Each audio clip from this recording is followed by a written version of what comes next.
경제 소식을 빠르고 친절하게 전달해 드립니다. 오늘 굿모닝 경제는 유혜미 한양대학교 경제금융대학 교수와 함께합니다. 교수님 어서 오세요. 어서 오십시오. 자, 교수님, 오늘은 이번 주 주요 경제 일정을 좀 짚어보겠습니다. 일단 우리 현지 시간으로 이제 30일부터 31일 이제 미 연방준비제도의 FOMC가 예정이 돼 있는데 이 기준금리 전망을 좀 어떻게 보고 계십니까? 일단 1월 기준금리는 동결할 가능성이 가장 높다고 보고 있습니다. 거의 기정사실이라고 볼 수가 있을 텐데요. 크게 이제 두 가지 근거를 바탕으로 해서 살펴보면 일단 이제 기준금리 결정에서 가장 중요한 부분은 물가겠죠. 그런데 이제 얼마 전에 발표된 지난 12월 개인 소비지출 물가지수, 우리가 흔히 PC라고 부르는 것인데요. 이 물가지수 상승률이 근원으로 봤을 때, 즉 에너지와 식료품을 제외한 것이고, 이것이 미 연준에서 이제 목표로 하는 이제 인플레이션인데요. 이것을 봤을 때 수치가 작년 동월 대비해서 2.9%가 나왔거든요. 근데 이렇게 2%로 물가 상승률이 나온 것은 2021년 3월 이후 한 2년 9개월 만에 처음입니다. 그러니까 2%가 물가 목표치이기 때문에 2%까지 이제 코어 PC가 떨어졌다는 것은 이제 물가 안정이 가시화되고 있다라는 이제 증표를 볼 수가 있을 텐데요. 그럼 물가가 안정됐으니까 금리를 이제 인하하면 되는 것이 아니냐라고 생각하실 수도 있겠지만, 동시에 또 발표된 지표가 경제 성장률 지표입니다. 근데 지난 4분기 경제 성장률이 연율로 환산을 했을 때 3.3%라는 거예요. 그리고 2023년 전체 경제 성장률이 전년 대비해서 2.5%가 나왔습니다. 예. 미국의 잠재 성장률이 한 뭐 1% 후반에서 2% 정도로 보고 있는데요. 그거보다 훨씬 더 넘어서는 굉장히 좋은 경제 성장률 수출을 보였다는 건데요.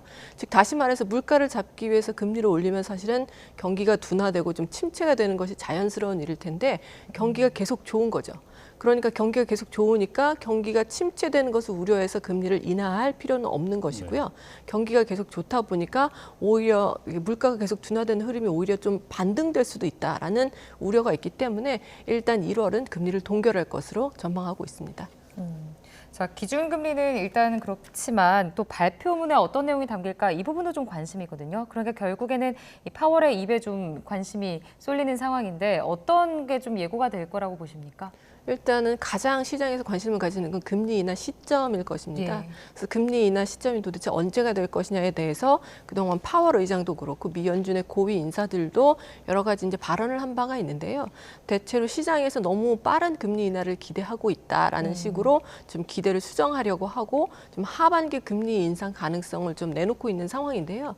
이번에 이제 FOMC 이후에 뭐 기자회견이라든지 아니면 이 담화문에서 파월 의장이 과연 금리 인하 시점을 어느 정도로 힌트를 줄지에 대해서 지금 굉장히 관심이 모아지고 있습니다. 그래서 아마도 이제 빨라야 한 2분기 아니면 이제 하반기에 금리가 인하될 가능성도 적지 않은데, 그건 이제 앞으로 나올 또 지표들에 계속해서 의존하는 것이기 때문에 이번 주에 발표될 지표, 그리고 앞으로 계속해서 나오게 될 물가나 고용 관련된 지표들이 굉장히 중요한 변수가 될 것 같습니다. 자, 일단 이번 주에도 이 미국 고용 관련 지표들이 이제 줄줄이 나올 예정인데 이게 어떤 점을 좀 주목해 봐야 할까요? 이게 고용 관련 동향 좀 어떤 점을 봐야 할 것 같습니까? 네, 가장 중요한 것은 이제 고용이 계속해서 이제 완화가 되고 있는지, 고용 시장의 상황이 완화가 되고 있는지를 살펴봐야 될 텐데요. 고용이 둔화된다는 것이 중요한 이유는 고용 시장이 둔화가 되면 임금 상승률이 일단 떨어지게 될 거고요. 임금 상승률이 서비스 물가에 굉장히 중요한 이제 지표입니다. 왜냐하면 서비스는 대체로 이제 인건비가 많이 들어가는 그런 산업이기 때문에 서비스 산업에서 임금 상승률이 좀 낮아지면 그 물가가 계속해서 지속적으로 둔화될 수 있는 재료가 되는 것이거든요. 그런데 이제 그 동안에는 상품은 이제 계속해서 물가 상승률이 하락하고 있었고, 서비스도 그 물가 상승률이 둔화되고 있는데, 만약에 임금 상승률이 계속해서 꺾이지 않으면 다시 또 서비스 물가 지수 상승률이 올라갈 수가 있기 때문에 이 부분을 주목해서 봐야 되는데요. 일단 뭐 신규 일자리가 계속해서 많이 만들어지는 건지, 아니면 실업률은 이번에 지난달에는 3.7%로 그 전달보다 오히려 조금 더 낮아졌었거든요. 예. 그래서 이게 다시 올라갈지, 그 다음에 뭐 임금 상승률이 계속해서 둔화 흐름을 지속할지 아니면 다 반등할지, 이런 부분을 좀 주목해서 살펴봐야 될 것 같습니다. 교수님, 이 경제 지표도 경제 지표고 또 이번 주에 여러 기업들이 지금 실적 발표가 예정되어 있잖아요. 뭐 알파벳, 애플, 아마존, 메타 등등 이번 주 좀 주목해서 봐야 될 것 같은데, 최근에 특히 S&P 500 지수가 계속 뭐 5거래일 연속 사상 최고치를 경신해 나가고 있잖아요. 지금 이번에 이런 이 실적이 발표가 되면 뉴욕 증시는 좀 어떤 영향을 줄 거라고 보십니까? 일단 뭐 기업의 실적이 좋으면은 증시에는 좋은 영향이 미쳐질 것이라고 생각이 됩니다. 근데 그 동안에 이제 연초에 계속해서 증시가 화랑을 보였던 이유는 사실 금리 인하 기대감이었거든요. 근데 금리 인하 시점이 이를테면 이제 경제 성장률이 좋게 나오고 고용 지표도 좀 좋게 나오면서 조금 더 뒤로 밀릴 수 있다는 그런 예상이 계속해서 이제 확산이 되고 있음에도 불구하고 증시는 계속 좋았는데요. 그 이유 중에 하나는 실적들이 굉장히 좋았기 때문입니다. 그런데 이 우리가 흔히 매그니피선트 세븐이라고 하는 이 7개의 테크 기업들, 미 증시를 이끌고 있는 7개의 테크 기업 중에서 이제 대표적인 주자 중에 하나인 테슬라가 지난주에 이제 실적을 발표했는데 이 실적이 기대에 미치지 못했습니다. 그래서 주가가 12%나 폭락을 하는 사태가 있었는데요. 이번 주에는 이제 엔비디아 제외하고 나머지 5개 기업이 실적을 발표하는데요. 그 중에서 이제 애플 같은 경우는 중국에서 아이폰 15가 좀 판매가 부진한 것 때문에 그동안 사실은 그렇게 성적이 좋지는 못했습니다. 그래서 실적이 진짜 최악만 아니라면 오히려 애플은 조금 더 반등할 가능성이 있고요. 근데 다른 기업들은 실적에 대해서 이제 사람들의 눈높이가 상당히 이제 높아진 거죠. 하지만 이제 실적이 아주 나쁘지만 않다면은 굉장히 이제 증시를 계속해서 끌고 갈 수 있는 호재가 될 수 있을 것으로 보고요. 사실 이런 기업들이 AI 같은 그런 이제 최첨단 기술이고 이게 굉장히 성장하는 분야이기 때문에 뭐 실적이 그렇게 나쁠 가능성은 별로 높지 않다고 보고요. 따라서 이런 기업들이 실적을 좋은 실적을 발표하게 되면 다시 또 추가적으로 증시를 또 화랑에 불 붙일 수 있는 그런 좋은 요인이 될 것으로 생각이 됩니다. 그 증시 얘기가 잠깐 나왔으니까 여쭤보는 건데 이 FOMC에서 만약에 이제 기준금리 아까 동결이 이제 거의 기정사실로 전망을 하셨잖아요. 그럼 이제 이 기준금리 동결에 따라서 뭐 증시에 영향은 좀 제한적이라고 예상을 하십니까, 교수님? 일단 금리 인하에 대해서 어느 정도의 이제 표현이 나올지가 가장 중요할 것 같은데요. 만약에 금리 인하 시점에 대해서 조금 더 뚜렷한 신호가 나온다든지 아니면 시장이 기대하는 거하고 부합하는 금리 인하 시점이 좀 힌트가 나온다든지 하면 사실 금리 인하라는 것은 증시를 끌어올릴 수 있는 굉장히 좋은 그런 이제 호재죠. 왜냐하면 금리가 인하된다는 것은 투자를 할 수 있는 비용 부담이 적어진다는 것이고 특히 테크 기업과 같은 성장주들은 이런 금리 인하가 굉장히 중요하고 굉장히 이제 증시를 끌어올 수 있는 호재이기 때문인데요. 따라서 금리 인하에 대한 어떤 가시적인 신호가 나온다고 하면 이것 때문에 추가적으로 증시가 더 좋아질 가능성도 충분히 있다고 생각합니다. 자, 그럼 교수님 뭐 이번 기준금리가 결정이 되면 일단 지금 우리나라 증시도 상황이 좋진 않잖아요. 뭐 외국인 매도 압력에 지금 시달리고 있고 또 실적 전방 하향 조정되고 있고 지금 이런 우리나라에는 어떤 영향을 줄 거라고 보십니까? 사실은 이제 미국에서 미 연준에서 금리 인하를 조금 더 일단 안겨서 할 수 있다면 그것도 우리나라에는 좋은 신호가 될 텐데요. 만약에 금리 인하 시점이 더 당겨지지 않고 오히려 뒤로 밀릴 수 있는 가능성에 대해서 얘기가 많이 나오게 된다면 그러면 우리나라도 기준금리를 인하하는 시점이 조금 더 늦춰질 수가 있고요. 따라서 증시에는 그렇게 좋은 소식이 아니게 될 겁니다. 왜냐하면 이제 우리나라가 먼저 미 연준보다 기준금리를 더 일찍 인하를 하게 된다면 이 한미 간의 금리 격차가 더 벌어지는 것이고요. 그렇죠. 이게 사실은 환율을 조금 더 끌어올릴 수 있는 요인이 됩니다. 그럼 환율이 끌어올려진다는 것은 다시 말해서 수입 물가 또 가격이 올라갈 수 있다는 거고 물가 안정이 조금 더 뒤로 밀릴 수 있다는 것이거든요. 따라서 한국으로서는 이렇게 미국보다 더 먼저 기준금리를 인하하기를 좀 어려운 상황인데요. 미 연준에서 따라서 금리 인하 시점이 언제가 됐냐에 따라서 한국도 기준금리를 인하할 수 있는 시점이 굉장히 영향을 많이 받게 되고요. 그에 따라서 증시도 상당한 영향을 받을 것으로 생각합니다. 네, 알겠습니다. 좀 다음 주제로도 넘어가 보겠습니다. 그 생성형 AI, 이 챗 GPT를 만든 오픈 AI의 수장인 샘 올트먼 CEO가 이제 한국에 다녀갔습니다. 이제 서울과 평택을 오가면서 삼성전자랑 SK하이닉스 최고 지도부들을 잇따라 만났는데 이 행보 좀 어떻게 보셨습니까, 교수님? 굉장히 흥미롭게 봤는데요. 왜냐하면 이 오픈 AI가 그 생성형 AI를 이제 세계 시장을 주도하고 있지 않습니까? 그래서 이 AI를 위한 이 반도체에 대한 수요가 굉장히 높은 그룹인데요. 이 기업이 사실은 엔비디아에 대한 의존도가 굉장히 높습니다. 이 엔비디아가 이 AI용 반도체를 이제 생산을 하고 있기 때문에 엔비디아에 대한 의존도가 굉장히 높은데 엔비디아에 지금 수요가 굉장히 몰리고 있어서 제때 반도체를 공급받지 못하는 상황이거든요. 따라서 이 오픈 AI도 반도체를 직접 생산하는 것에 대해서 굉장히 지금 심각하게 고민을 하고 있는 상황이고요. 그럴 것이라는 이제 전망이 상당히 이제 앞서 나오고 있는데요. 그렇다면 이 반도체를 직접 생산해 본 적이 없기 때문에 반도체를 생산하는 그런 기업들과의 협업이 굉장히 중요할 것이고요. 그런 파트너로서 삼성전자와 SK 하이닉스를 굉장히 심각하게 고려하고 있다는 점이기 때문에 이번에 이런 행보를 보면서 우리나라의 이제 또 반도체 시장이 한층 더 성장하는 계기가 될 수 있다는 점에서 이제 흥미롭게 지켜봤습니다. 교수님, 그 샘 올트먼이 애초에는 한 6시간 정도 체류를 하다가 갈 것이다라는 계획이었는데 1박 2일 일정으로 바뀌면서까지 지금 협업에 대해서 되게 중요하게 생각하고 있는 상황이잖아요. 향후 좀 어떤 발표가 이어질 거라고 예상하고 계십니까? 예, 일단 이제 오픈 AI에서 만약에 반도체를 직접 생산을 하게 된다면 협력 파트너로서 가장 이제 유력하게 검토되는 것이 대만의 TSMC거든요. 근데 이것과 더불어서 또 삼성전자나 SK 하이닉스와의 협업도 굉장히 중요하게 거론이 될 것으로 이제 생각이 되고요. 따라서 이런 관련된 발표가 나온다면은 굉장히 좋을 것으로 생각이 되는데요.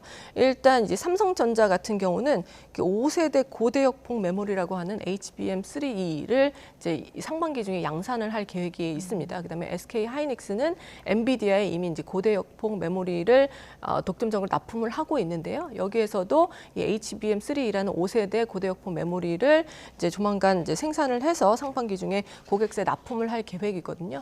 따라서 엔비디아에 이제 주력으로 납품을 하는 이런 반도체를 생산하는 SK 하이닉스라든지 곧 납품하게 될 삼성전자와의 협업이라는 것은 엔비디아에서 제대로 이제 반도체를 공급받지 못하는 오픈 AI로서는 굉장히 매력적인 그런 협업 파트너이기 때문에 그 협업 가능성은 상당히 높다고 생각이 듭니다.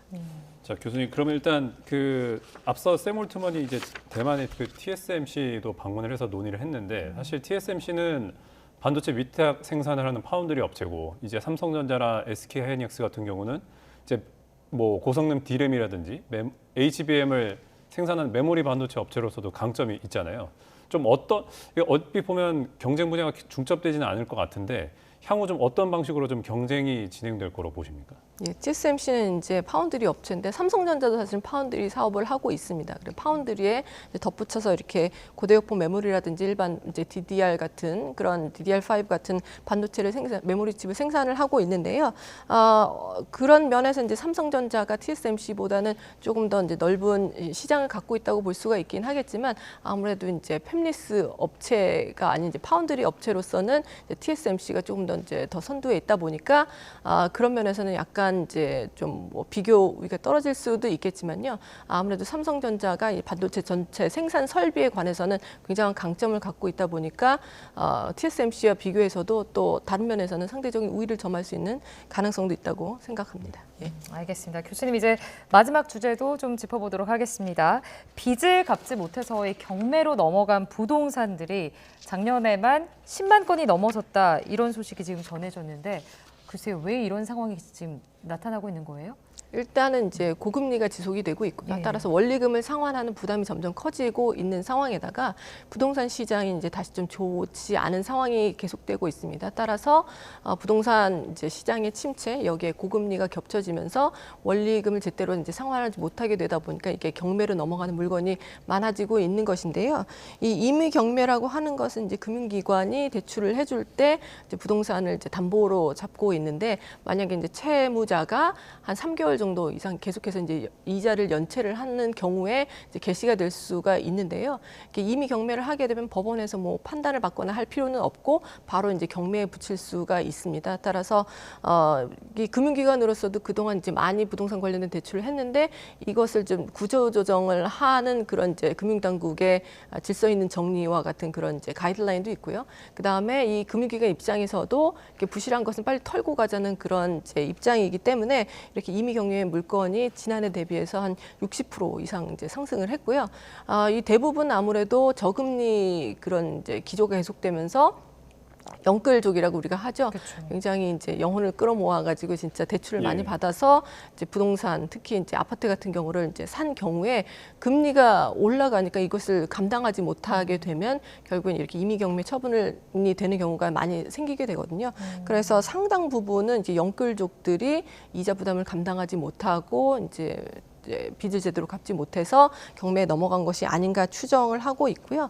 이거와 덧붙여서 이제 전세 사기가 한동안 굉장히 많이 이슈가 됐었는데 이런 전세 사기 물건들도 사실 임의 경매가 늘어나는데 상당히 큰 영향을 미쳤을 것으로 지금 추정이 되고 있습니다. 그 임의 경매 말씀을 좀 해주셨는데 임의 경매 절차로 넘어가게 되면 그 이유는 어떻게 진행이 되는 겁니까? 이제 경매 절차가 이제 진행이 되는 거죠. 아까 말씀드렸다시피 강제 경매랑 이제 임의 경매가 있는데 강제 경매 같은 경우는 이제 법원에서 판결이 필요한데 임의 경매는 그런 부분이 필요하지 않기 때문에 바로 이제 경매 절차로 넘어갈 수가 있게 되고요. 그럼 경매에 붙여서 이제 입찰되는 것에 따라서 그 채권을 좀 청산을 하게 되는 것이죠. 그래서 요 이제 임의 경매 물건이긴데 아무래도 고금리가 아직 그래도 좀 더 지속이 될 것으로 예측이 되고 있습니다. 금리 예. 인하가 올해 중으로는 이루어질 것 같지만 뭐 하반기 얘기가 이제 나오고 있기 때문에 실제로 시장 금리가 떨어질 때까지는 조금 더 시간이 걸릴 것으로 예상이 돼서 고금리가 지속되고 부동산 침체가 완전히 이제 다시 또 반등하는 것으로 급격하게 이제 변화하지 않는다면 임의 경매 물건은 앞으로도 좀 상당 기간 더 나올 것으로 생각이 됩니다. 자, 교수님, 근데 이제 결국에는 이 영끌족이라는 게, 그러니까 저금리 시절에서 무리하게 좀 대출을 받아서 지금 고금리 시대가 와가지고 이제 좀 갚아나기가 어려운 상황에 처한 분들이시잖아요. 그럼 지금 이렇게 피해를 본 분들 앞으로 좀 어떻게 해야 될지와 앞으로 또 피해가 더 커지진 않을지 좀 우려가 되는 상황이거든요. 어떻습니까? 근데 결국에는 이제 투자는 자기 책임이 굉장히 중요한 것이고요. 부동산 투자도 이제 마찬가지입니다. 그런데 저금리가 오래 지속되다 보니까 그리고 그동안 우리가 인플레이션이라는 것에 대해서 굉장히 무뎌졌었죠. 그동안 그런 상황이 별로 없었기 때문에. 그래서 그 저금리가 계속될 것이라는 이제 기대 하에서 무리하게 대출을 받아서 부동산을 구매를 했는데 실제로 금리가 올라갔을 때 이것을 감당할 수 있는지를 사실은 애초에 조금 이제 살펴봤었어야 되는 부분인데 그러지 못한 것이 지금 이런 사태를 촉발하게 된 그런 원인이라고 볼 수가 있고요. 그래서 지금 이제 금융기관에서도 뭐 스트레스 DSR이라고 해서 금리 현재 금리가 아니라 금리가 뭐 더 높아진다든지 하는 상황을 감안해서 대출 한도를 뭐 결정하는 방안도 지금 고려를 하고 있고요. 따라서 앞으로 이제 부동산이든지 어떤 투자를 하실 때는 과연 이 대출이 내가 그 원리금을 계속해서 상환하는데 무리가 없는지를 예. 반드시 고려하시고 투자를 하셔야 될 것으로 생각합니다. 예. 알겠습니다. 오늘 굿모닝 경제는 여기까지 듣겠습니다. 지금까지 유혜미 한양대학교 경제금융대학 교수와 함께했습니다. 교수님 고맙습니다. 맞습니다.